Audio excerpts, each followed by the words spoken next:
एक छोटे से शहर में आदित्य नाम का एक युवक रहता था। पढ़ाई में बुरा नहीं था, पर उसकी सबसे बड़ी कमजोरी थी टाल-मटोल। जब भी कोई उसे पढ़ने को कहता, वह मुस्कुराकर कहता, अभी तो बहुत समय है, कल से पढ़ूंगा। इसी कल से ने उसके 3 साल बर्बाद कर दिए और रिजल्ट आया, आदित्य फेल हो गया। घर वालों ने समझाया कि जो समय निकल गया वह कभी लौट कर नहीं आता, लेकिन आदित्य पर कोई असर नहीं हुआ। उच्च पढ़ाई के लिए वह शहर जरूर आया, पर उसकी आदतें वही रही, रील्स देखना, दोस्तों के साथ घूमना और हर जरूरी काम को कल पर टाल देना। उसी शहर में एक बुजुर्ग व्यक्ति रहते थे, जिन्हें लोग ज्ञान बाबा कहते थे। गंभीर स्वभाव, शांत मन और जीवन का गहरा अनुभव। एक दिन आदित्य ने ठान लिया कि उसे बाबा से मिलना चाहिए, शायद उसकी जिंदगी बदल जाए। वह पेड़ के नीचे बैठे बाबा के पास पहुंचा और बोला, बाबा, मेरे दोस्त आगे निकल जाते हैं और मैं हर बार पीछे रह जाता हूँ। मैं हार गया हूँ, मेरी मदद करें। बाबा मुस्कुराए और बोले, बेटा, तुम अयोग्य नहीं हो, बस तुम समय की कीमत नहीं जानते। मैं तुम्हें एक कहानी सुनाता हूँ।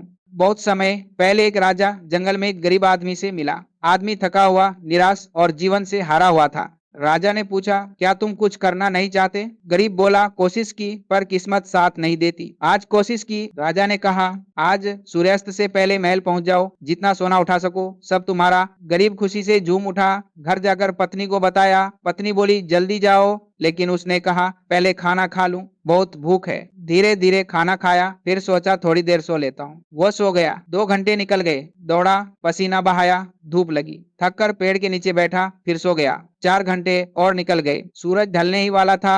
वह भागकर महल पहुंचा, लेकिन दरवाजे बंद हो चुके थे। गरीब आदमी फूट फूट कर रो पड़ा। एक मौका था, लेकिन उसने उसे अपनी सुस्ती में खो दिया। आदित्य की जागृति कहानी सुनकर आदित्य जैसे भीतर से हिल गया। उसकी आंखें भर आईं। उसने बाबा को धन्यवाद दिया और उसी क्षण संकल्प लिया, अब समय को बर्बाद नहीं करूंगा। उस दिन से आदित्य की जिंदगी बदल गई। उसने रील्स देखना छोड़ा, टाइम टेबल बनाया, सुबह जल्दी उठकर पढ़ाई शुरू की। किताबें उसकी सबसे अच्छी दोस्त बन गईं। कुछ ही महीनों में उसका आत्मविश्वास बढ़ा, पढ़ाई सुधरी और जो आदित्य सबसे पीछे था अब क्लास का टॉपर बन गया।